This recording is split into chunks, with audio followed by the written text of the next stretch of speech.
வணக்கம் நேர்களே, தஞ்சா சமையல் சந்தோஷினி. வாங்க, பார்லியில் நம்ம ஒரு கஞ்சி வைக்கலாம். வெஜிடபிள்ஸ் எல்லாம் போட்டு கஞ்சி வைக்கலாம். பட்டாணி எடுத்திருக்கேன், கேரட்டு, பூண்டு, கருவேப்பிலை, கொத்தமல்லி, பீன்ஸு, முட்டைக்கோஸு. இந்த பார்லி நல்லா லேசாக வறுத்துட்டு இந்தமாரி நைட்டே இதை ஊற வச்சிடணுங்க. அந்த ஊற வச்சுருக்கேன் பாருங்கள். அரை கப்பு தான், நிறையா இருக்குது பாருங்கள். அரை கப்பு தான் நான் வறுத்து பவுடர் பண்ணி போட்டிருக்கேன். நொய் மாதிரி ரவா மாதிரி உடச்சிருக்காங்க. அதேமாரி வச்சுக்கோங்க. வாங்க, இப்போ கஞ்சி எப்படி செய்யலான்னு பார்க்கலாம். ஒரு ஸ்பூன் கொஞ்சோண்டு நெய் ஊற்றிருக்காங்க. குக்கர்லேயே வச்சிடலாம். ஒரு விசில் விட்டால் போதும். இப்போ பூண்டு போட்டுடலாம்.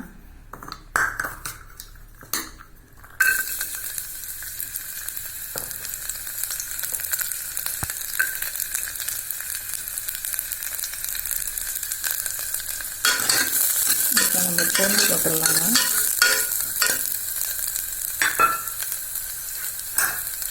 கேரட்டு போட்டுடலாம். எல்லாத்தையுமே நம்ம போட்டுடலாங்க. பட்டாணி கழுவி சுத்தம் பண்ணி வச்சுக்கணுங்க. பீன்ஸு, இந்த கருவேப்பிலையை மட்டும் இப்போயே போட்டுடலாம். கொத்தமல்லி அப்படி அரைச்சி வச்சு மிளகுத்தூள் அதுவும் போட்டுடலாங்க.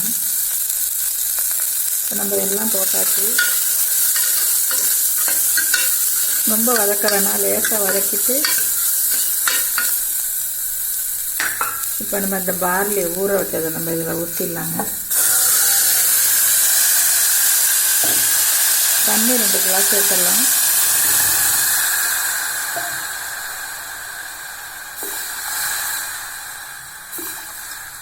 இப்போ உப்பு போட்டுடலாங்க. ஒரு விசில் விட்டால் போதுங்க. சூப்பரான பார்லி கஞ்சி ரெடி. வெயிட் லாஸ்க்கு ரொம்ப நல்லது. வாரத்தில் 2 நாள் சாப்பிட்லாம். இப்போ பார்லி சூப்பு ரெடி ஆயிடுச்சுங்க. நம்ம வேறு பாத்திரத்துக்கு மாற்றிடலாம். சூப்பராக இருக்குது பாருங்கள். ஹெல்த்தியானதுங்க. வெயிட் லாஸ்க்கு ரொம்ப ரொம்ப ரொம்ப நல்லது. இப்போ நம்ம எல்லாம் கொஞ்சோண்டு மிளகுத்தூள், நான் பச்சை மிளகாய் போடல, நீங்கள் பச்சை மிளகா போட்டுக்கோங்க. மிளகுத்தூளை இது பண்ணிடலாம், போட்டுக்கலாம். கொத்தமல்லி போட்டுக்கலாங்க.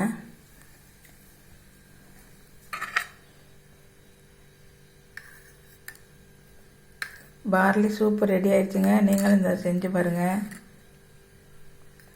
வாரத்துக்கு 2 முறை குடிக்கலாம். நல்லா வெயிட் லாஸ்க்கு நல்லது.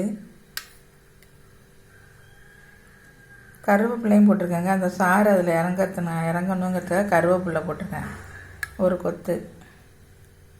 இந்த வீடியோ பிடிச்சிருந்தால் லைக் பண்ணுங்கள், ஷேர் பண்ணுங்கள், சப்ஸ்கிரைப் பண்ணுங்கள். வாழ்க வளமுடன்.